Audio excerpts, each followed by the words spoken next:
શિક્ષણ માટે તંતો મહેનત કરી મજૂરી કરી એને જોઈતી સગવડો આપી કરે છે, છતાં પણ આપણે તો ધ્યાન આપવું જરૂરી છે. એના માટે કયા વિષય પસંદ કરવા, કઈ લાઈનમાં જવું, એ આપણે વિચારવાનું છે. બાળક તમારી સાથે વધારે છે.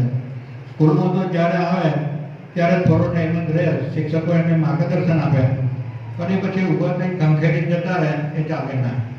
ઘણા વિદ્યાર્થી કે વિદ્યાર્થીઓ પોતાના ઘેર વાલીઓને વાત કરે છે કે સ્કૂલમાં શું ચાલે છે શું નહીં. ઘણા વિદ્યાર્થીઓ અને વિદ્યાર્થીઓ તો કોઈ પોતાના વાલીને કહેતા જ નથી, અથવા વાલીઓ પણ એવા છે કે કોઈ પોતાના બાળકોને પૂછતા પણ નથી. એટલે આ બધું આપને પણ કાળજી લેવી પડે, વિદ્યાર્થીઓએ પણ લેવી પડે. આપણને કદાચ જ્ઞાન આગળનું ના હોય તો કોઈને પૂછે ને બાળકને ખાલી પૂછે કે આજે સ્કૂલમાં હું ચાલ્યું, શું લેસન આપ્યું, લેસન કર્યું કે નહીં, લઈ જાય છે કે નહીં, સ્કૂલમાં નિયમિત ગામમાં ઘેરથી તો નીકળી જાય છે પણ સ્કૂલમાં જાય છે કે નહીં, એની પણ તમારે તકેદારી રાખવી પડે, આકતરી ચકાસણી કરવી પડે.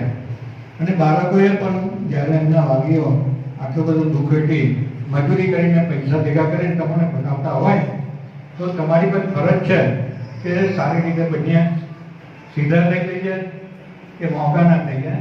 અને મા બાપની દુઆ દરેક બાળકને સારી નોકરી મળે, સારી જિંદગી મળે, એ માટે એમનો પ્રયત્ન હોય જ છે. પણ સાથે સાથે આપણો પણ પ્રયત્ન એવો હોવો જોઈએ કે માતા પિતાને પણ સાથે લઈ અને તમારે પણ તે પ્રયત્નો કરવા જોઈએ. બાળકોની અંદર ઘણી વખત શું છે કે બાળકની ઈચ્છા બનવાની હોય કે ના હોય. વાલીની ઈચ્છા હોય કે ભણવું જ છે તો પછી એને બળજબરી કહેવાય. પણ બાળકને કયા વિષયમાં કેટલો રસ છે એ પણ તમારે જાણવું જોઈએ અને એ લાઈનમાં એને મોકલવી જોઈએ કે જેથી હું એના જે ઇન્ટરેસ્ટ હોય એની અંદર બને તો એને પણ ભણવાની મજા આવે. આપણી ઈચ્છા તો દરેકને ડૉક્ટર કે એન્જિનિયર બનાવવાની હોય, પણ આપણું બાળક એટલી કેપેસિટીવાળું ના હોય તો આપણે બધી મહેનત બેકાર થાય. એટલે હવે શું છે કે બાળકને શેમાં રસ છે એ અગત્યનું છે અને એ જ રીતે વાલીએ બી એમને પુશ કરવા જોઈએ કે ભાઈ તને આમાં રસ છે તો તું એમ જ જા. કે આપણે આગળ ખોટો નહીં રાખવાનો કે મારા બાળકને ડૉક્ટર બનાવવું છે કે એન્જિનિયર બનાવવું છે, પણ બેઉનો સમન્વય કરી અને સારી રીતે જાય એ રીતે આપણે મહેનત કરવાની છે. સાથે સાથે 10 અને 12 ધોરણ બોર્ડની પરીક્ષાઓ છે. સરકારના નિયમ પ્રમાણે આસામ તો થવાની જ છે. આવતી સાલ કેવું થાય છે, 10માની છે કે નીકળી જાય છે એ કંઈ નક્કી નથી. પણ આજે મહેનત કરવાની છે તમારે કે 10 ધોરણ પછી આગળ ભણવું છે કે નથી ભણવું. આપણે આપણું ટાર્ગેટ નક્કી કરવું પડે કે મારે શું કરવું છે, મારે જિંદગી કેવી રીતે સફળ બનાવવી છે. આ મુખ્ય પાયો બાળકોનો 10 અને 12 છે. એમાં વાલીઓએ પણ વિચાર કરવાનો છે કે આપના બાળકને 5 વર્ષ મજૂરી કરાવવી છે કે 50 વર્ષ મજૂરી કરાવવી છે, એ તમારે નક્કી કરવાનું છે. બાળક સાથે બેસીને તમારે નક્કી કરવાનું. જો 5 વર્ષ મજૂરી કરીને અને 50 વર્ષ જો આરામ કરવો હોય તો ભણવું પડે, સારા માર્ક્સ લાવવા પડે, સારી ડિગ્રી મેળવવી પડે તો જ આ થાય. પછી 50 વર્ષ 5 વર્ષ તમે આરામ કરો અને 50 વર્ષ મજૂરી કરવાની હોય તો ગમે તે મજૂરી પણ આપણાથી થઈ શકે છે. આજે કૂતરું પણ ભૂખે નથી મળતું, એ હકીકત છે. તમારી આવડત કેટલી છે પણ સારી રીતે જિંદગી જો જમાને નોકરી કરવી હોય, આજે કોમ્પ્યુટર આઈટીનો જમાનો છે, એનું પણ જ્ઞાન આપણને હોવું જરૂરી છે. કોઈ પણ જગ્યાએ તમે જાઓ તો તમને આઈટી કે કોમ્પ્યુટરના ઉપયોગ સિવાય કોઈ જગ્યાએ હવે નોકરી મળતી નથી.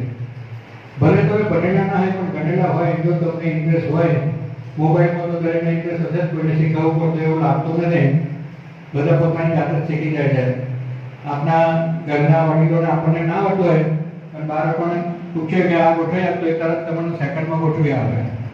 એટલે બાળકો આજે આગળ તો છે પણ એનો દુરુપયોગ પણ ના કરે એ પણ આપણે જોવાની તકલીફ લેવી પડે.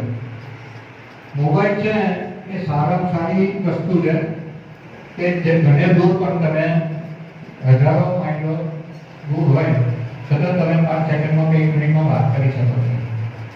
વિજ્ઞાન આ બધું શું પણ એનો દુરુપયોગ પણ થાય છે. આપણી પાસે છડી હોય તો ઘણી વાર શાક બી સમારે એના માટે કહેવાય કે શાક સમારવા માટે, અને વખત આવે લડવાઈ થાય કે બધું પેટમાંથી ઘોસી દે એના ઘોસી દે. એટલે તમે ઉપયોગ શું કરો છો એ અગત્યનું છે. એ માટે તમારે વિચારવાનું છે. બાળકને મોબાઈલ આપી એનો વાંધો નથી, પણ એ મોબાઈલ પાસે લટકું થઈ જાય અને ખરાબ બાબતો કરે, ખરાબ સંસ્કાર કરે, ગમે તે ચેકિંગ કરતા હોય, આ કરતા હોય તો એ જોવાની ફરજ આપણે પડી ટોટી જાય કે બાળક માગે છે એટલે આપી દઈએ એવું નહીં. અને બી દુનિયાના જીવનના જે સમય છે એ પ્રમાણે શોખ કરવા દેવા જોઈએ, પણ એનો સદુપયોગ થાય તો એનો રંગ આવે અને જિંદગી જીવવાની મજા આવે. એટલે ખાસ ભણવામાં તો બાળકોએ પોતે નક્કી કરવાનું છે કે શું કરવું છે, મારે શું ભણવું છે. ઉત્સાહ જોઈએ તમારી અંદર કંઈક આવડ જોઈએ, કોઈ જાતનું છટકપટ ના જોઈએ, હકારાત્મક પ્રવૃત્તિ હોવી જોઈએ. કોઈ બી બાબતમાં આપણે આગળ વધવું હોય તો આપણે સ્વભાવમાં હકારાત્મક હોવું જોઈએ. બાળકોની અંદર જો હકારાત્મક સ્વભાવ ના હોય અને એનો જો અવગુણ હોય તો એ આગળ જઈ શકે નહીં. એને સમય પ્રમાણે અને ક્યાં મારું શું સમયનું છે એ આપણને કદાચ ના ખબર હોય પણ કોઈને જોઈ કે કોઈને પૂછીને બી આપણે કરી શકીએ છીએ. એ રીતે જીવનમાં કંઈ કરવું હોય તો પરિસ્થિતિ કંઈ બિલકુલ ખરાબ હોતી નથી. આપણા ભાગ્ય વિધાતા આપણી જાતે જ છે. ભાગ્ય નક્કી થઈને આવતું નથી. ભાગ્ય આપણે જાતે જ નક્કી કરવાનું હોય છે. આ ઘણા કહે છે કે મારા ભાગ્યમાં નથી એટલે બેસી રહ્યો તો મોઢામાં રોટલો આવી જવાનો. મહેનત તો કરવી જ પડશે. રોટલો લેવા ઉતરાય મોઢું બી નીચે તો કરવું પડશે, રગડવું પડશે. કોઈ જગ્યાએ પડે હશે તો જ થશે ને. એટલે મહેનત કરવી પડશે. આપણું ભાગ્ય બનાવવું હોય છોકરાઓને તો ખાસ જ, અને છોકરીઓને આજકાલ છોકરીઓ એટલી બધી ભણે છે કે છોકરાને એકદમ પાછળ પાડી દીધા છે. એનું કારણ છે કે છોકરીઓને ભણવાની જાગૃતિ છે. સમાજમાં પણ અવારનવાર ઘણા કિસ્સા બનતા હોય છે. સાસરે તમને મોકલી દેવાના 2-4 વર્ષ પછી તો ત્યાં પણ એને તો ભણેલી હશે અને આ જ્ઞાન આપેલું છે તો એને ગમે ત્યારે પોતાની જિંદગીમાં કામ લાગવાનું જ છે. જ્યારે ભણેલી નહીં હોય તો એ કંઈ એની સાસરીમાં બી દુઃખી થવાની છે. દરેક માતા પિતાની ઈચ્છા હોય કે સુખેથી જીવે, એનું જીવન જીવાડે, પણ જો એ ભણેલી હશે ને તો એ સાસરીવાળા નહીં કશું કરે ને, પોષે નહીં, કાઢી મૂકશે, લડશે, તો એ પણ એકલી પોતાના પગ ઉપર ઊભી રહેશે અને કમાઈ શકશે. અને ક્યારે કે પોતે ભણેલી હશે તો જ. છોકરીઓની આજે જાગૃતિ તો આવી છે અને છોકરાઓમાં પણ છે, પણ કંઈક અંશે પાછળ રહે છે. એનું કારણ શું છે તો તમારે જાતે વિચારવાનું હોય કે હું કઈ આગળ પાછી પડું છું, એ પાછી પડવામાં મારા શું કારણો છે એ આપણે ખબર થઈ જાય. બીજું કે ઘણા માતા પિતાને એવો ખ્યાલ છે હવે નવા જમાનાનો કે પોતાના બાળકને ઇંગ્લિશ મીડિયમમાં ભણાવવું જોઈએ. હવે આ વસ્તુ કેટલા અંશે યોગ્ય છે તે દરેકનું પોતાનું મન જોઈએ, પોતાના વિચાર કેવા છે એના પર આધાર રાખે છે. આપણે બીજી ભાષાઓ પણ જાણવી જોઈએ, પણ પોતાની માતૃભાષા હોય તેમાં ધોરણ 5 સુધીમાં ભણવું જોઈએ એવું માનવું જોઈએ. આપણી માતૃભાષા ગુજરાતી હોય તો ગુજરાતીમાં ભણવું જ જોઈએ અને ત્યાર પછી તમે ઇંગ્લિશ મીડિયમનો સાહિત્યનો ઉપયોગ કરીને પછી લો તો ચાલે. આજે ઇંગ્લિશ મીડિયમ એક એવી ભાષા છે કે દુનિયામાં કોઈ પણ કોને ચાલે જેની ના નથી, પણ પોતાની માતૃભાષા ભૂલી જવી એવું ના કરવું જોઈએ. એટલે આપણી માતૃભાષા આપણે ચાલુ રાખવી જોઈએ. એટલે કયા માધ્યમમાં ભણવું, ના બનાવવું, છોકરાઓને રસ છે કે નથી એ બધું જોઈને આપણે બાળકી અને છોકરા બે ભેગા થઈ નક્કી કરવાનું હોય છે. કે છોકરું ધારો કે કોઈને કહેતું હોય કે ભાઈ મારે ઇંગ્લિશ મીડિયમ જ ભણવું છે, તારે બાપાની ઈચ્છા ના હોય તો એને સમજણથી પણ તમે તે રીતે બાળકોને કંઈ મારઝૂડ કરવાની કંઈ આ વસ્તુ થતી નથી. જેટલું સમજણથી કરીએ એટલું યોગ્ય રીતે નહીં. બાળકોને નક્કી હોવું જોઈએ કે મારે જીવનમાં કંઈક કરવું છે, પરિસ્થિતિ છે કે નથી એ જોવાનું નહીં. તમારે તમારું ધ્યેય નક્કી કરવાનું છે કે મારે શું કરવું છે, શું કરવું છે જીવનમાં. જીવનમાં સુખી જવું છે કે દુઃખી જવું છે એ તમારે નક્કી કરવાનું છે. એ વાલીઓને નક્કી ના થાય. તમારે નક્કી કરી કહેવાનું વાલીઓને કે મારે આવું કરવું છે એ માટે સપોર્ટ પડે. પણ પછી તમે જે તમારા વાલીને પણ અનુકૂળ ના હોય, ખર્ચા ખૂબ હોય, એમાં તમે થઈ જતા હોય તો વાલી કહેતો તે પણ તમારે સમજવું જોઈએ અને માનવું જોઈએ. એટલે તમારે વાલીઓ અને તમારો સમન્વય રાખી અને આગળ ચાલવું જોઈએ. ઘણા તો સ્કૂલોમાં અહીંયા તો નથી પણ શહેરમાં કેવું કરે છે કે સ્કૂલમાં જાય, સવારની સ્કૂલ હોય સવારની બપોરની પણ એમ 2 ચાલતી હોય તો સવારની સ્કૂલમાં જાય તો મોટી છોકરી હોય 10 થી 12માં એ ભણવા જાય અને પાસ ટાઈમમાં પછી જોબ પણ નોકરી કરે કે 2-4 કલાક જોબ બી કરે કે જેથી એને શું કહે કે પૈસાની આવક થોડી થાય તો એના વાલીને પણ ઉપયોગ થાય. જ્યારે આપણે ગામડામાં આ તો કોઈ શક્ય નથી અને કોઈ નોકરી મળી જાય એવું હોતું નથી. એટલે વિદ્યાર્થીનો ઉત્સાહ કેવો છે એના પર મુખ્ય આધાર રાખે છે. છોકરાઓએ ભણવું, સાઈડ બેન્ચમાં કમાવવું એ પણ એક અગત્યની વાત છે, પણ સાથે સાથે અભ્યાસ બગાડવો એ ના બગાડવો જોઈએ. અમેરિકામાં તો સિસ્ટમ જ છે કે તમે ભણવા જાઓ એટલે ફી વર્ષની ભરી દેવી પડે અને કલાકના 1 અઠવાડિયાના 5 દિવસ કામ કરવાનું, ભણવાનું અને 20 કલાક નોકરી કરવાની સરકાર મંજૂરી આપે કે તમે 20 કલાકમાં ગમે ત્યાં તમે નોકરી કરી શકો છો, એનો પગાર તમે મેળવી શકો છો. તો છોકરાઓ અહીંથી જે જાય એ બધા ત્યાં ભણતા જ હોય છે અને સાઈડ બિઝનેસ કરીને આવી રીતે 20 કલાક કામ કરે અઠવાડિયાના, એનો જે પગાર ડોલરમાં આવે એનાથી ફી ભેગી કરી અને ભણી શકે છે. એટલે વિદ્યાર્થીઓએ પણ પોતાનો ખર્ચ રાખવો જોઈએ અને સાઈડમાં જો કંઈક આપણને રસ હોય, નોકરી કરવાની તક મળતી હોય તો એવું પણ શોધીને તમે બી મા બાપને હેલ્પ કરી શકો છો. આ રીતે બાળકે પણ આગળ વધવું હોય તો વધી શકાય છે. તમે ધારો તો સફળતાના શિખર પર પાર કરી શકો છો. કેવી રીતે? પોતાનો ધ્યેય તો નક્કી હોય, મા બાપ તમને સપોર્ટ કરતા હોય તો તમારે તો કંઈ અઘરું જ નથી. આજના જમાનામાં તો વિદ્યાર્થી વાળીને કંઈક મારે અમુક જોઈએ છે એટલે કશું પૂછતા નથી. પોતાની પાસે આવક હોય કે ના હોય દેવું કરીને બી આપે જ છે. છતાં તેનો તમે દુરુપયોગ કરો તે યોગ્ય નથી. તમારે સદુપયોગ કરવો જોઈએ અને ભણવાની દિશામાં આગળ વધીને જીવનમાં શું કરવું છે ધ્યેય તમે પાકો કરો તો જ તમે આગળ જઈ શકશો.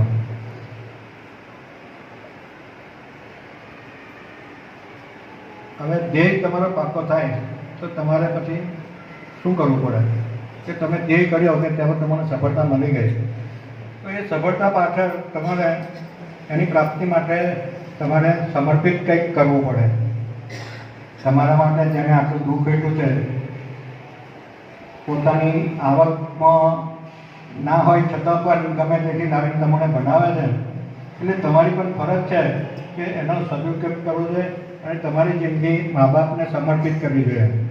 સમર્પિત એટલે કે એમને મદદ કરવી જોઈએ, નહીં કે આપણે કમાતા થઈ ગયા છે એટલે આપણે આપણું જ કરવાનું છે, આપણે વાપરવાના છે એવું ના હોવું જોઈએ.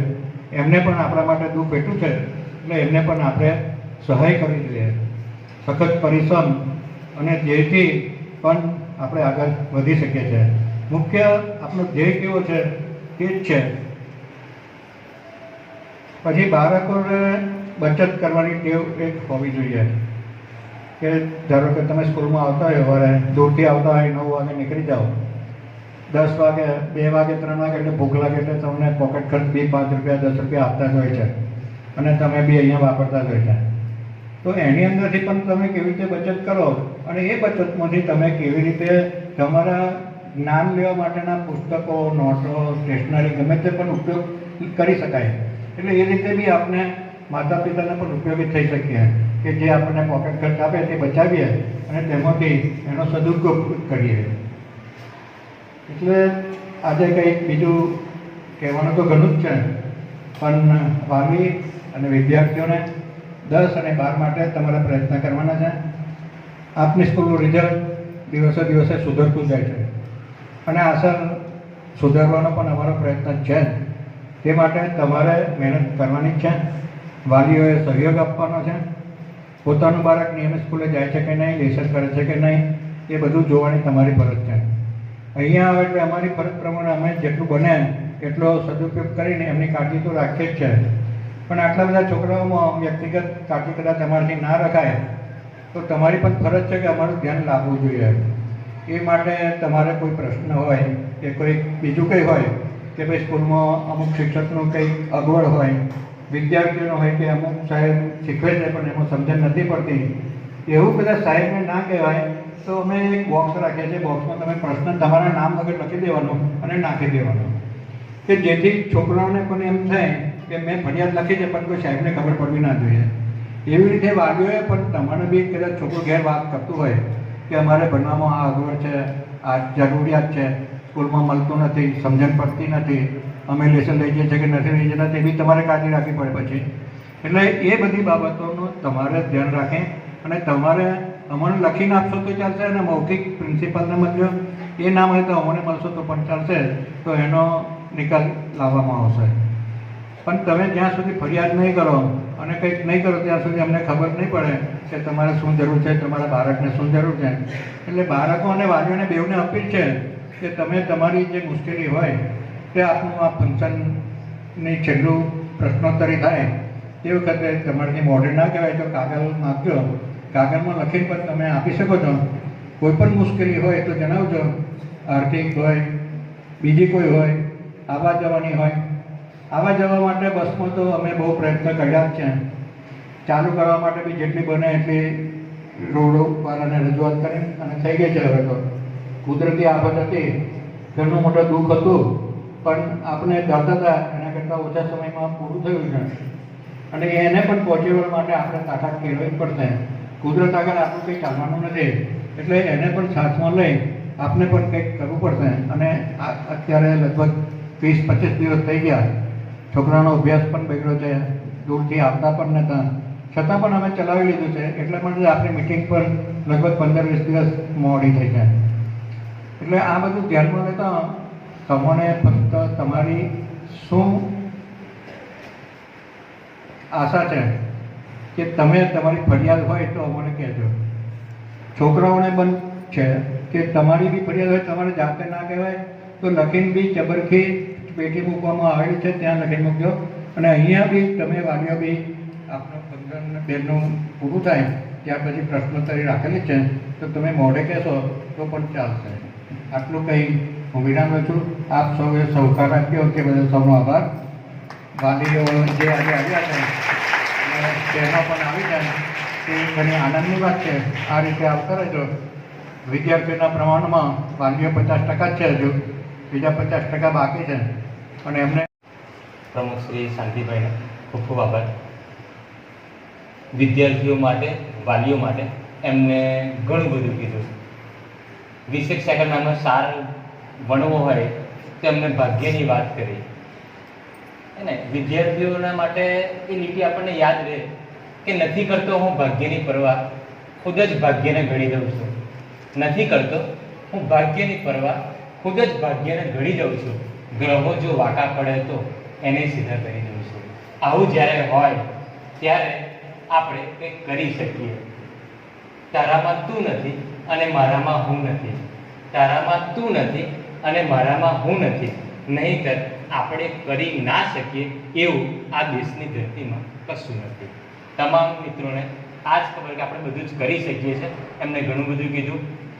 ભણવાની તકલીફ, વિષયનું આવડતું ના હોય, કશું ખબર ના પડતી હોય, ફરિયાદ પેટી છે આપ નાખી શકો એ પણ કીધું.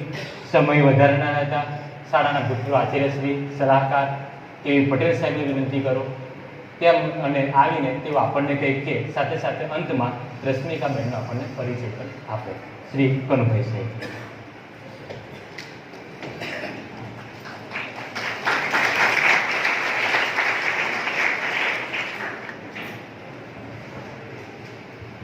મંચસ્થ બિરાજમાન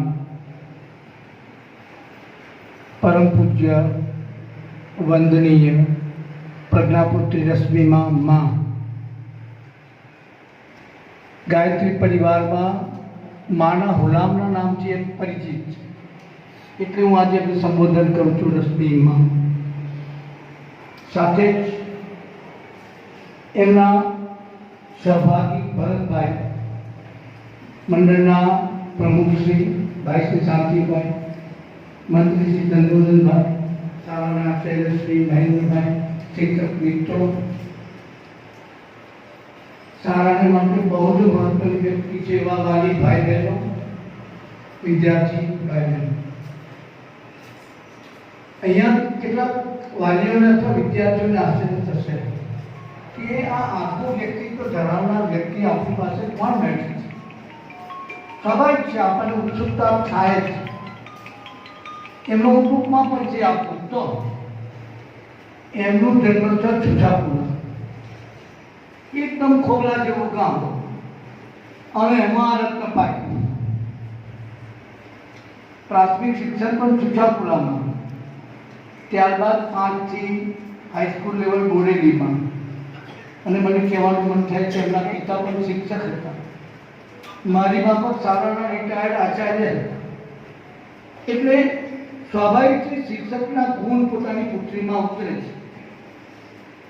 એમના પિતાનું નામ વ્યોમેશચંદ્ર હતું અને અમારા શિક્ષણ જગતમાં મેં વડોદરા જિલ્લા આચાર્યમાં VR તરીકે ઓળખાતા. ખૂબ જ આગવું વ્યક્તિત્વ હતું, મારા ખૂબ મિત્ર હતા. અને એમનું લગ્ન સ્થળ મીન્સ કે એમનું જ્યાં પરણ્યા ભરતભાઈ ચિકોદરાના છે, એ પણ મારી માફક રિટાયર્ડ આચાર્ય છે. જ્યારે ભરતભાઈ શિક્ષક તરીકે હતા ત્યારે આ બેન ગરીબ વિદ્યાર્થીઓને પોતાને ઘરે શિક્ષક ના હોવા છતાં પણ ભણાવતા.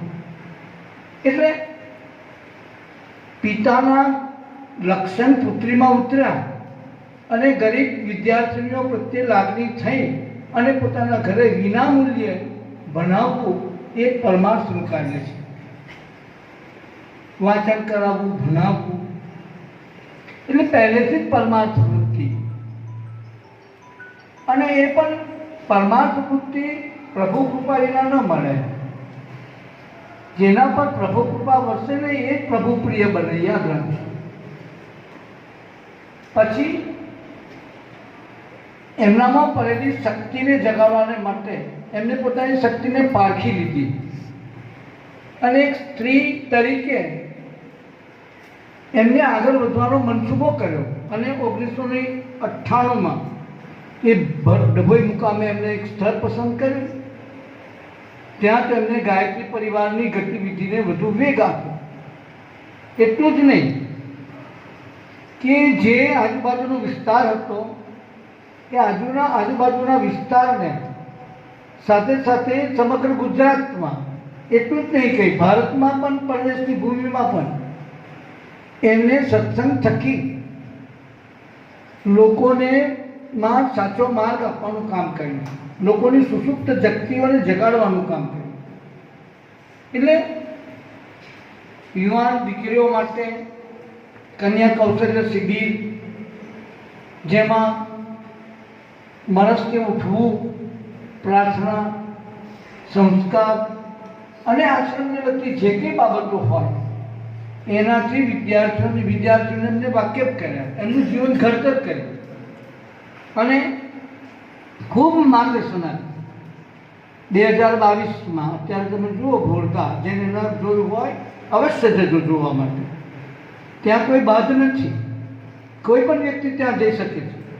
2022માં ગાયત્રી કામધેનુ તીર્થ, સેવા તીર્થ, જે કુંદનપુર અને ભોરતાની વચ્ચે અમને વસાવ્યું છે. તમે જશો એટલે તમને ખબર પડી જશે, સ્થળ શોધવું નહીં પડે.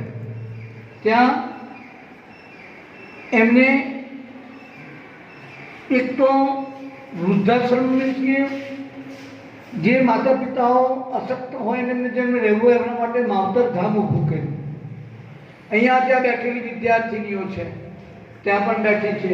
એવી લગભગ 40 વિદ્યાર્થીઓને એ પોતે મા તરીકે પાલના. અને હું ત્યાં ભણાવવા જાઉં છું તો મને ખબર છે કે વિદ્યાર્થીઓની કેટલી બધી કાળજી રાખવામાં આવે છે. એક માની માફક અમે પાલના કરી છે, જાતે પીરસવું, જાતે જમવા બનાવો, વિદ્યાર્થીઓની સાથે બેસવું, ઉઠવું, ઇવન તે બસમાં બેસાડતા સુધી એ પોતે ત્યાં હાજર હોય.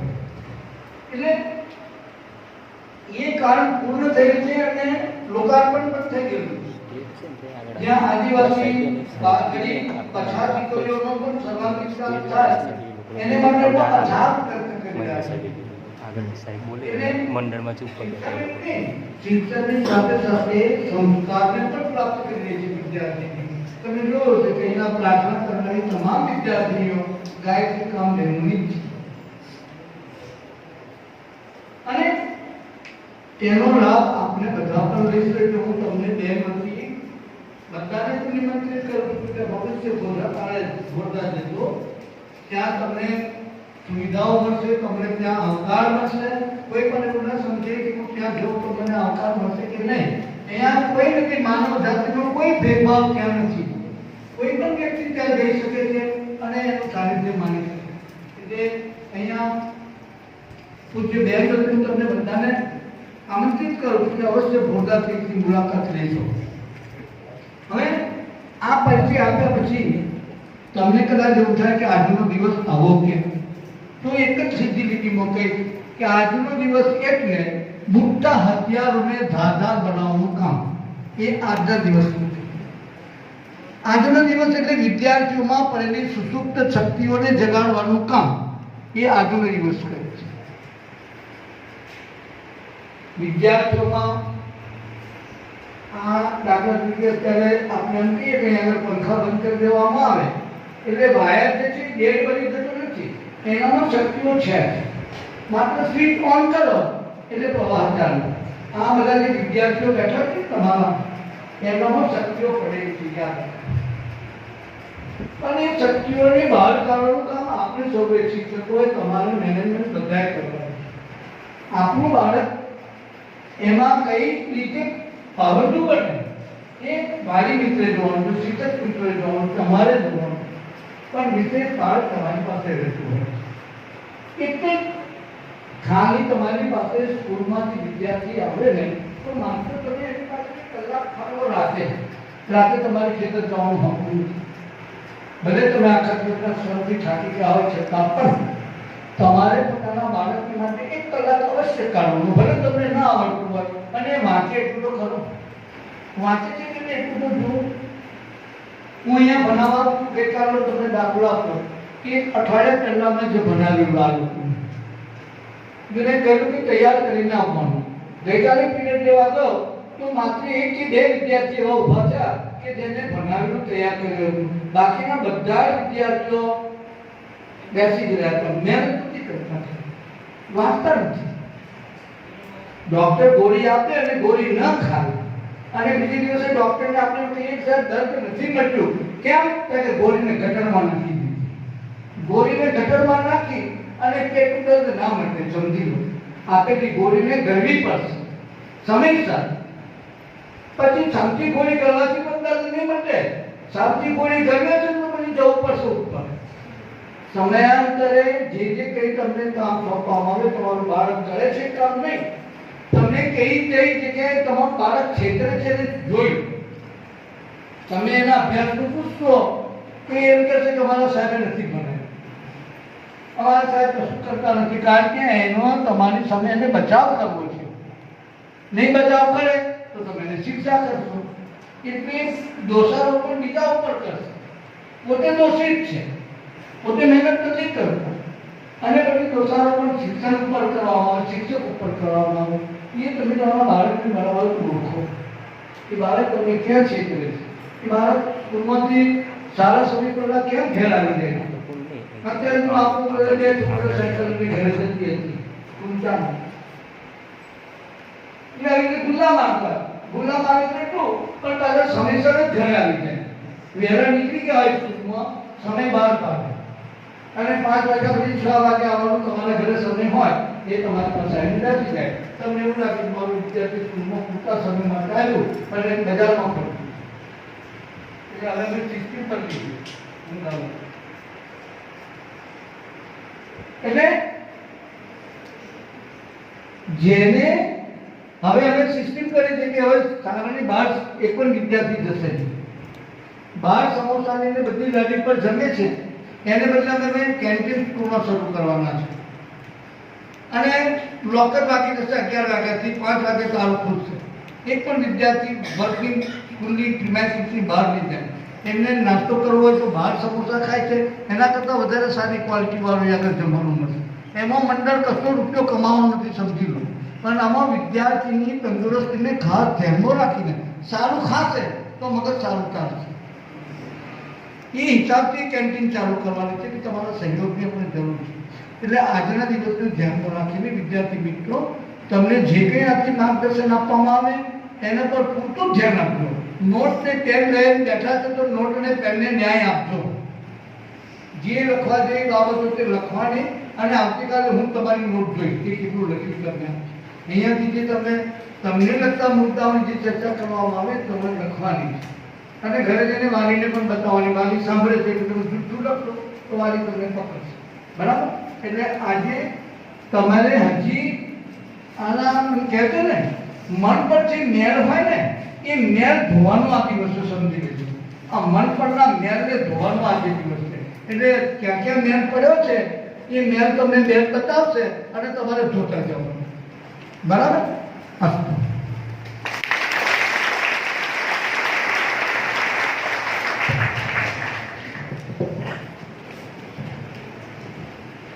ટીવી પટેલ સાહેબનો ખૂબ ખૂબ આભાર. આમાંથી ઘણા બધા વાલીઓ એમના હાથે ભણેલા છે, એ ઓન પેપર રિટાયર્ડ છે, પણ અમે જ્યારે આજુબાજુના ગામડામાં જઈએ ત્યારે અમને ખબર પડે કે ઘણા બધા લોકો હી સી એક બોલી એમના સાહેબને યાદ કરતા હોય. સૌ આપણે હવે કહેવાની જરૂર નથી. રશ્મિકાબેન એમનો ખૂબ સરસ પરિચય આપ્યો. કવિ શ્રી ઘણી દૈવાદા દીદી મને યાદ આવે કે ચમનમાં તો આંગળી ચીંધ્યાનું પણ પાપ છે ઓ માળી, કે સુવાસ પોતે જ પરિચય છે એ મોગરા માટે. મોગરાને પોતાનો પરિચય આપવાનો ના હોય. જે મોગરાની જેમ મહેકે છે, ગહેકે છે એવા રશ્મિકાબેન, તે છતાં પણ સાહેબે ખૂબ સરસ નાનપણથી એનો પરિચય આપ્યો. વધારે વાર ન કરતા આપણે સૌ ઉત્સુક છે રશ્મિકાબેનને સાંભળવા માટે. સૌ વિદ્યાર્થીઓને વિનંતી, એમને નોટ અને પેન એટલા જ માટે બેસાડ્યા છે કે તમને પણ જે કામ લાગે એવું આપ લખતા રહો. નોટમાં નહીં, સાથે સાથે મગજમાં પણ લખતા રહો. યાદ રાખો. વધારે વાત ના કરતા હું રશ્મિકાબેનને વિનંતી કરું કે આપણને માર્ગદર્શન આપે, આપણું રિઝલ્ટ ઊંચું આવે, આપણું જીવન સારું બને, એના માટે બેન શ્રી રશ્મિકાબેનને વિનંતી.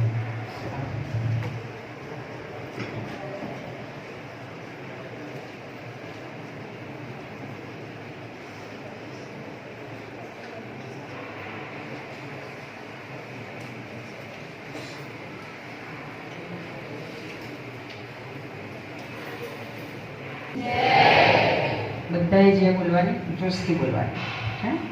બોલે ભારત માતા કી જય, ભારતીય સંસ્कृति की जय, सरस्वती माता की जय, गायत्री माता की जय, सदगुरुदेव की जय, अपना बधानी जय.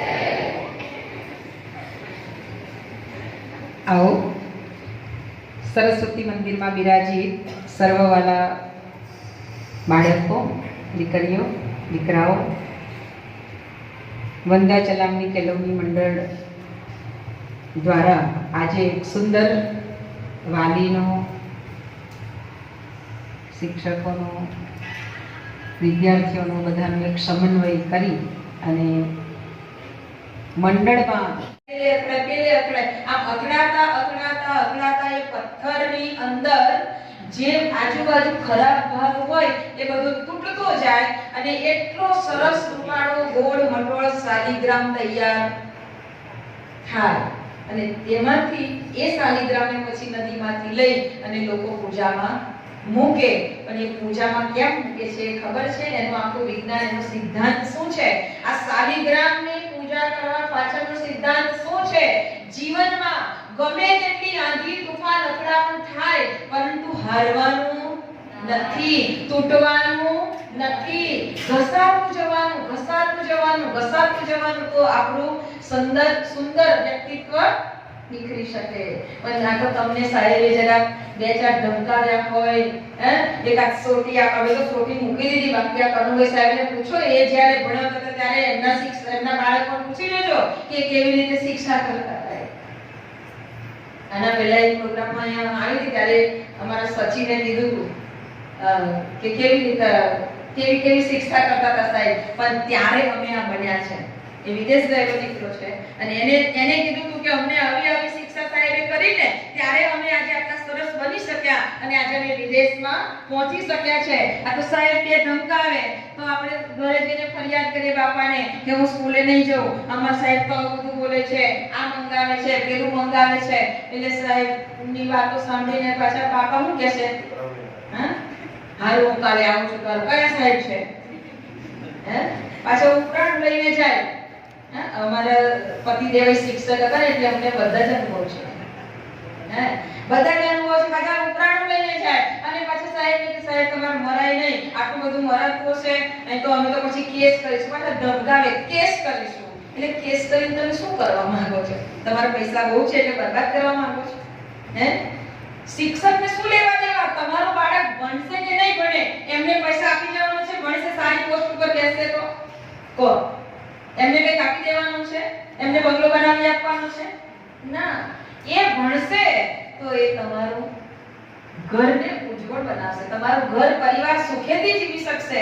આજે આપણે કેટલી મહેનત કરીએ ત્યારે થાળીમાં 2 ટાઈમ રોટલો ને શાક ખાઈ શકીએ છે, પણ દીકરો સારો ભણશે, સારી જગ્યાએ બેસશે, તો સારું કમાઈને લાવશે તો થાળીમાં 2-4 આઈટમ મૂકીને ખવડાવશે કે નહીં ખવડાવે? ખવડાવશે કે નહીં ખવડાવે? હે, તમને સારી રીતે રાખી શકશે, બીમાર થયા તો સારી દવા કરાવી શકશે. અત્યારે તો સારી દવા કરાવવા માટે આપણા મોદીજી બધાયના દીકરા જેવા બની બેઠા છે, કેટલા સરસ લાભ અપાવી દીધા. અપાવે ને? હે, અપાવે કે ના અપાવ્યા? એ હીરાવા કે જેને જીવનમાં એવું કેવું ખાધું પીધું હશે, કેવા સંસ્કાર પૂર્યા હશે, આપણા ગુજરાતના મોદી છે ને? હે, કેવું ખાધું પીધું હશે, કેવા સંસ્કાર ઘડ્યા હશે, ત્યારે આજે આખા દેશને એક આવો શ્રેષ્ઠ મહામાનવ પ્રાપ્ત થયો. હે, આખા દેશ માટે એક આવો મહામાનવ પ્રાપ્ત થયો. આપણી દરેક માતા પિતાઓને પણ એવી ભાવના હોવી જોઈએ કે મારા બાળકને હું મહાન બનાવું. અને મહાન બનાવવું હોય ને ત્યારે બાળકને અંદરના તમામ સદગુણો જાગૃત થાય એવો પ્રયત્ન કરવો પડે, સદગુણો જગાડવા પડે. સદગુણોથી માણસ મહાન બને છે. ગુણ વગર કોઈની કોઈ પૂજા થતી નથી. શાલિગ્રામની પૂજા એટલે જ થાય છે કે પોતે બધું સહન કરીને તૂટ્યો નહીં પણ સરસ બની ગયો, ગોળ કટોળ બની ગયો, એટલે એની પૂજા થાય છે. ને આપણને એ બોધ આપે છે, તું મારી જેમ બધું સહન કરતા શીખજે, તું પણ પૂજાને પાત્ર બનીશ, બાકી બનાય નહીં. આપણી અંદર આ ગુણોને જાગૃત કરવાના છે. આપણી અંદર એક મહાપુરુષ પડેલો છે, આપણી અંદર એક ડોક્ટર પડેલો છે, આપણી અંદર એક એન્જિનિયર પડેલો છે, આપણી અંદર એક સારામાં સારી સન્નારી બનવાની ક્ષમતાઓ પડેલી છે. પરંતુ એ ક્ષમતાઓનો આપણે વિકાસ કરવો પડે, એને સાચી દિશામાં લઈ જવું પડે. આજે માતા પિતા, શિક્ષકો છે, આ તમે બધા છો, બધાએ સાથે મળીને આપણા વિકાસ માટે પ્રયત્ન થવો જોઈએ. આપણે શેની જરૂર છે એની જરૂરની જ વાત કરવાની હોય, મમ્મીને કે પપ્પાને કે મારે આટલી વસ્તુ લાવવી જ પડશે, પણ આપણે ભણવા માટેની જરૂરની વસ્તુ લાવવાના બદલે મારે સારી જોડી કપડાં તો જોઈશે, હે, મારે આ દિવસે તો બ્યુટી પાર્લરમાં જવું જ પડશે, મારે આ કલરની નેલ પોલિશ તો જોઈશે. જે નથી જરૂરી એ બધી વસ્તુઓ માટે આપણે જીદ કરીએ કે મારે આટલું જોઈશે. શું કામ છે? બહારનું જેટલું શરીર શણગારવાનો પ્રયત્ન કરીએ એના કરતા વધારેમાં વધારે આપણા આંતરિક ગુણોનો વિકાસ થાય એવો પ્રયત્ન કરશો તો જીવનમાં જરૂરથી આપણે આગળ વધીશું ને વધીશું જ. હે, આપણી અંદર શું પડેલું છે આપણને ખબર નથી, પણ આપણા ગુરુજનોને ખબર છે. અને એટલે એ લોકો ચિંતિત છે કે આ છોકરો આટલો સરસ હોશિયાર છે, અત્યારે આ પહેલા ટેસ્ટમાં સારા માર્ક્સ હતા, આ બીજામાં કેમ બગડ્યું, આ બીજામાં કેમ ઓછા આવ્યા. તમને ચિંતા નહીં થતી હોય, એમને ચિંતા થાય છે. અને એટલા માટે એ લોકો કોઈને કોઈ પ્રયત્ન કરે છે કે કેવી રીતે એમને સાચી દિશા મળે, કેમ કરીને સારી રીતે ભણે અને એ લોકો જીવનમાં આગળ વધે. તમને બધાને રામાયણ સિરિયલ જોઈ હશે ને? રામાયણ સિરિયલ જોઈ છે? તો ભગવાન રામને યજ્ઞની રક્ષા કરવા માટે કોણ લેવા આવ્યું હતું? ચાલો, એ કોને ખબર છે? બોલો ભાઈઓને ખબર છે કોઈને?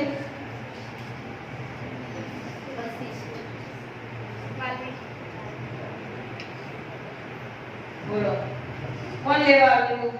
ભગવાન રામને કોણ લેવા આવ્યું કે યજ્ઞની રક્ષા માટે? વિશ્વામિત્ર ઋષિ, હે ને? હજુ ગુરુકુળમાંથી ભણી ગણીને હજુ મહેલમાં આવ્યા જ હતા, થોડો જ સમય થયો હતો અને વિશ્વામિત્ર ઋષિ દશરથ રાજાને કહે છે કે હું તમારા આ 2 પુત્રોને લેવા આવ્યો છું. કોણ? રામ અને લક્ષ્મણ. ત્યારે દશરથ રાજા આજીજી કરવા માંડ્યા, પગમાં પડી ગયા કે મહેરબાની કરીને મારા રામને ના માંગશો, એ તો હજુ બાળક છે, તમને ખબર નથી, એ થોડો યજ્ઞની રક્ષા કરી શકે. તમારા યજ્ઞની રક્ષા કરવી હોય તો હું મારું મોટું સૈન્ય મોકલી દઉં, હું તમને આટલું આપી દઉં, હું તમને તેટલું કરી દઉં, તમે અહીંયા જગ્યાએ યજ્ઞ કરો. ઘણું બધું સમજાવ્યું દશરથ રાજાએ, પણ દશરથ રાજાને ખબર નથી કે રામ કોણ છે. કોને ખબર હતી? વિશ્વામિત્ર ઋષિને ખબર હતી કે યજ્ઞની રક્ષા કરવા સૈન્યની જરૂર નથી, મારે તો એક રામ કાફી છે. એક રામ કાફી છે, મારે બીજા કોઈ સૈન્યની જરૂર નથી. વિશ્વામિત્ર ઋષિને ખબર હતી અને એટલે વિશ્વામિત્ર ઋષિ ભગવાન રામ અને લક્ષ્મણની માંગણી કરે છે. ભરત શત્રુઘ્નની માંગણી નથી કરતા, રામ લક્ષ્મણની માંગણી કરે છે.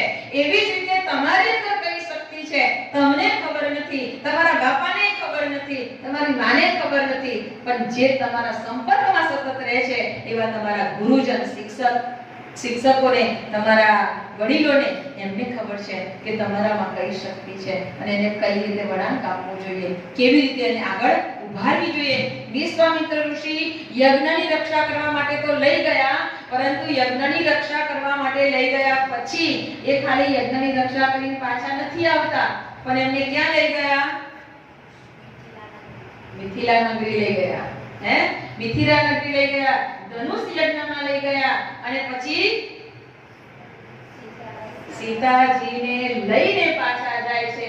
આટલી બધી આંતરદૃષ્ટિ કોની હોઈ શકે? એક સદગુરુની હોઈ શકે કે હવે હું રામ લાયક થયા છે, એમને લાવવું અને એમનું બધું કામ પૂરું કરવું, એટલે બધું જ તમારું કામ સરસ થાય. આશીર્વાદ સદગુરુના હોય ને તો બધું જ કામ સફળ થાય. પણ એના માટે આપણા જીવનમાં કઈ કઈ બાબતોનું ધ્યાન રાખવાનું છે? એના માટે પહેલામાં પહેલું ધ્યાન રાખવાનું છે નિયમિતતા. આપણા જીવનમાં શું હોવું જોઈએ? બોલો. નિયમિતતા હોવી જોઈએ. શેનામાં નિયમિતતા હોવી જોઈએ? કયા કામમાં નિયમિતતા હોવી જોઈએ? તો આખા દિવસની દિનચર્યામાં આપણું સૌથી સવાર પહેલું થાય તો સવારથી આપણી દિનચર્યા શું હોવી જોઈએ એ આપણા મનમાં બરાબર વાત બેસાડી દેવાની. સવારે નિયમ કરી લો આજથી કે મારે નિયમિત સવારે 4 વાગે અથવા 5 વાગે ઉઠવાનું છે. એક નિયમ કરી દો. ગમે તે થાય, મારું ધોરણ 10 અને ધોરણ 12, મારું જ્યાં સુધી આ બોર્ડની એક્ઝામ પૂરી ના થાય ત્યાં સુધી તો મારા જીવનમાં નિયમ હોવો જ જોઈએ. અને એમ નિયમનું પાલન કરતા કરતા હું મારા ટાર્ગેટ પ્રમાણે સારામાં સારા પર્સન્ટેજ લઈ આવું તો પછી આ નિયમને હું મારા જીવનભર પાલન કરીશ. આ નોંધ કરવા જેવી વસ્તુ છે. જીવનમાં આગળ વધવું હોય તો સવારના બ્રહ્મ મુહૂર્તમાં ઉઠવું એક નિયમ લઈ લો. 4 વાગે અથવા 5 વાગે તમને જે અનુકૂળ હોય તે. અમારી કામધેનુ સેવા કીર્તિની દીકરીઓ 4 વાગે નિયમિત ઉઠે છે. 4 વાગે નિયમિત ઉઠે છે અને એટલે તમે જુઓ કે એમના જીવનની અંદર જે નિયમિત અમારી સાથે 7 વર્ષથી રહેતી દીકરીઓ છે એમનું તમે જીવન જોજો, એમનું વ્યક્તિત્વ જોજો તમને તો તમને ચોક્કસ ફરક દેખાશે. સૂર્ય ઉદય થયા પહેલા જ્યારે ઉઠીએ તો આપણો પણ ઉદય થાય. સૂર્યોદય થયા પછી ઉઠીએ તો સૂર્યોદય થયા પછી સૂર્યનું શું થાય? અસ્ત થાય. આપણું પણ અસ્ત થઈ જાય. આપણે ડૂબી જઈએ ને, સૂર્ય પછી ડૂબી જાય, આપણે ડૂબી જઈએ. ડૂબવું ના હોય, તરવું હોય, ઉપર ઉઠવું હોય અને સવારના સૂર્યનારાયણ ભગવાન હોય ને એને આપણે ખુલ્લી આંખે જોઈ શકીએ. 8 વાગ્યાના સૂર્યનારાયણ ભગવાનને ખુલ્લી આંખે જોવાય? 10 વાગ્યાના સૂર્યનારાયણ ભગવાનને ખુલ્લી આંખે જોવાય? ના જોવાય. જોઈએ તો શું થાય? આંખો બળી જાય, એની સામે જોવાય નહીં. જે સૂર્ય ઉદય થતા પહેલા ઉઠે છે ને એની અંદર એક ચમક આવે છે કે દિવસે દિવસે એનો પ્રભાવ વધતો જાય, એની સામે કોઈ ઊંચી આંખ કરીને જોઈ શકે નહીં. અને એટલા માટે સૂર્યની દિવ્ય શક્તિને પોતાની અંદર વિશેષ રૂપે ધારણ કરવાની એક ભાવના સાથે નિયમિત વધારે 24 વાર ગાયત્રી મંત્રનું સ્મરણ. સૂર્યનારાયણ ભગવાન જે બાજુ ઉદયમાન થતા હોય એ દિશા તરફ સાધારણ સ્નાન કરી નાઈ ધોઈ નિત્ય કર્મ પરવારી એક આસન બિછાવીને એ બાજુનું મોઢું કરીને બેસી જાઓ, 2 હાથ જોડી દો, કપાળ થોડું ભીનું કરી દો અને 24 વાર ગાયત્રી મંત્રનું સ્મરણ કરી દો. 24 વાર ગાયત્રી મંત્ર બોલી જાઓ. આ બોલવાથી નાસાના લેબોરેટરીના વૈજ્ઞાનિકોએ સિદ્ધ કર્યું છે કે ગાયત્રી મંત્ર બોલવાથી 1,10,000 સ્પંદન ઉત્પન્ન થાય છે આપણી અંદર વાઇબ્રેશન, કે જેના કારણે આપણી સુસુપ્ત શક્તિઓ જે છે એ જાગૃત થાય છે અને એથી આપણને સદબુદ્ધિ પ્રાપ્ત થાય, આપણી સુસુપ્ત શક્તિઓ જાગૃત થાય, સન્માર્ગ તરફ ચાલવાની પ્રેરણા જાગૃત થાય, સારા અને ખોટાનો ભેદ આપણી અંદર વિવેક જાગૃત થાય. એટલા માટે એક નિત્ય નિયમિત આપણી જીવનમાં પ્રાર્થના હોવી જોઈએ. શું હોવું જોઈએ? પ્રાર્થના. નિયમિતતા શેમાં? પ્રાર્થના હોવી જોઈએ. અને કોઈ પણ એક કાર્ય તમે નિયમિત કરો. સવારે પ્રાર્થના કરવા બેસો, 24 ગાયત્રી મંત્ર બોલો, પછી સૂર્યનારાયણ ભગવાનને એટલી પ્રાર્થના કરો કે હે પ્રભુ, મારું જીવન તમારા જેવું તેજસ્વી બનાવજો. નિત્ય આ પ્રાર્થના હૃદયના ભાવથી 5 વખત તમે આ પ્રાર્થના કરી દેશો, તમે જોજો 40 દિવસનો આ પ્રયોગ કર્યા પછી તમે તમારા જીવનમાં કોઈ એક વિશેષ ફરક અનુભવશો, એક ફેરફાર અનુભવ કરી શકશો. અને વાલીઓને પણ હું કહું છું કે ભલે આપણે ખેતીવાડી કરતા હોય, સંભાળતા હોઈએ, કદાચ મજૂરી કરતા હોઈએ, પરંતુ બાળકો પાસેથી એક આટલી ગાયત્રી મંત્રની પ્રાર્થના તમે પણ શીખી શકો છો. તમે તમારા બાળકોના ઉજ્જવળ ભવિષ્ય માટે સૂર્યનારાયણ ભગવાનને પ્રાર્થના કરી શકો છો.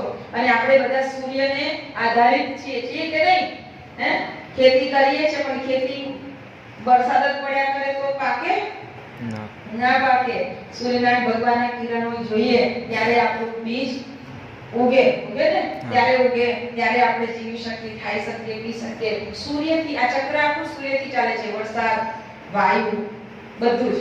તો એ પ્રાર્થના તમે પણ કરો તમારા બાળક માટે કે મારા બાળકનું જીવન તમે સરસ બનાવજો, સારું બનાવજો, શ્રેષ્ઠ બનાવજો, દુર્ભાવનાઓથી બચાવજો, દુર્ગતિથી બચાવજો. એને આ રીતે તમારા તરફથી પણ એને આશ્વાસન મળે, તમારા આશીર્વાદ મળે, તમારી ભાવનાઓ એના સુધી પહોંચશે તો અવશ્ય આપણું બાળક સારામાં સારું બનશે. તમે શું કરી શકો એવું નહીં વિચારવાનું કે અમે શું કરી શકીએ, અમે તો બહુ તો પૂછી શકીએ કે ભાઈ શું કર્યું, લેસન કર્યું કે ના કર્યું. ના, એવું નહીં. પૂછો તમે લેસન કર્યું કે ના કર્યું. આજે તો તને મેં જોયો જ નથી લખવા બેઠેલો. ચલ બેસ લખવા, લેસન લખવાનું ના હોય તો વાંચવા બેસ, આવું તો કહી શકીએ ને. તમે માતા પિતા તરીકે જે આ લોકોની અંદર મોટિવેશન કરી શકો છો, જે કંઈ પ્રેરણા ભરી શકો છો, એ આપણા વિશ્વની અંદરની એક એવી હસ્તી હતી કે જે છોકરો સ્કૂલમાં ભણવા ગયો ત્યારે એના ટીચરોએ, એના શિક્ષકોએ એમ કીધું કે તું તો સાલા હાવ ડફોડમાં ડફોડ ગધેડા જેવો છે. સાદી ભાષામાં તમને કહું છું, આ તો અમેરિકાની વાત છે.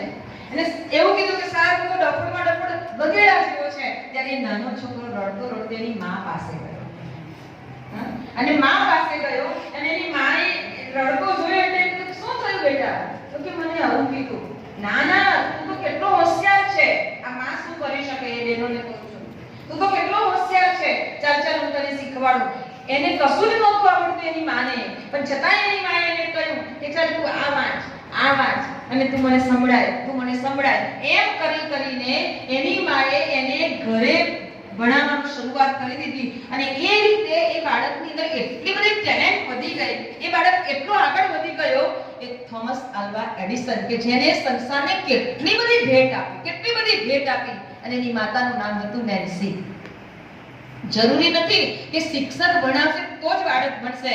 શિક્ષકો ગુરુજન છે, પોતાની રીતે પોતાની બધી જ જવાબદારી નિભાવે, પરંતુ તમે પણ એક માતા પિતા તરીકે તમે પણ જો એની ફરજ નિભાવશો તો અવશ્ય બાળકોની અંદર વધારે ના વધારે આગળ વધવાનો એક જુસ્સો, એક અંદરથી ઉમંગ, ખંત જાગૃત થશે અને એ લોકો આગળ વધશે. હે ને? કહેવાય છે કે આપણા દેશને આઝાદી અપાવનાર મોહનલાલ કરમચંદ ગાંધી કે જે આજે બધી જ નોટો ઉપર એનું ચિત્ર છે, એ ગાંધી કેવા હતા?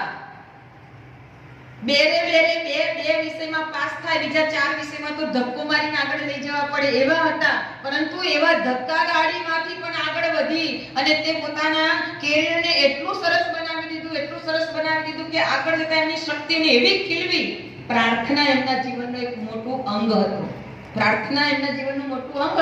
અને એના કારણે તેઓ મોટા વકીલ બની શક્યા. અને વકીલ તો બની શક્યા, પરંતુ પરમાર્થ એમના હૃદયમાં એવો ભરાયો કે જેને દેશને આઝાદી આપવા માટે ઘણું બધું. આજ રોજ માતૃશ્રી અમૃતબા ભગત સ્કૂલમાં અભ્યાસ કરતા બાળકોના વાલીઓને માર્ગદર્શન આપવા હેતુ આપણી શાળામાં પધારેલ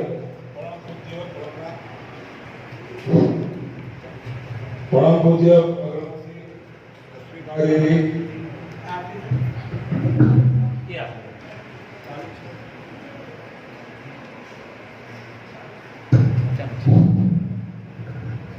રશ્મિકા દેવી તથા મંડળના પ્રમુખ શ્રી શાંતિભાઈ, મંત્રી શ્રી ચંદ્રવદનભાઈ, ભૂતપૂર્વ આચાર્ય અને અમારી શાળાના સલાહકાર શ્રી કાળુભાઈ, ભરતભાઈ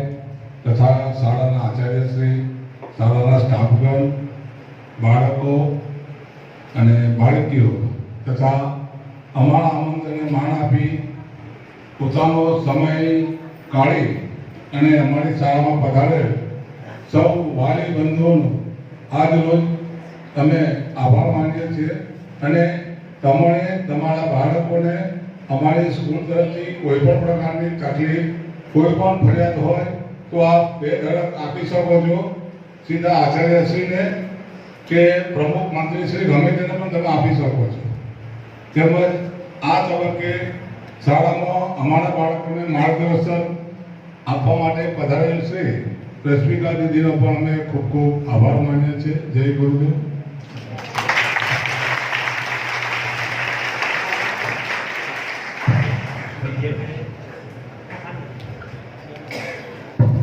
આપ સૌ 2 મિનિટ ખાલી બેસજો સૌ મહેમાનશ્રીને વિનંતી કે તેઓ ઓફિસમાં જાય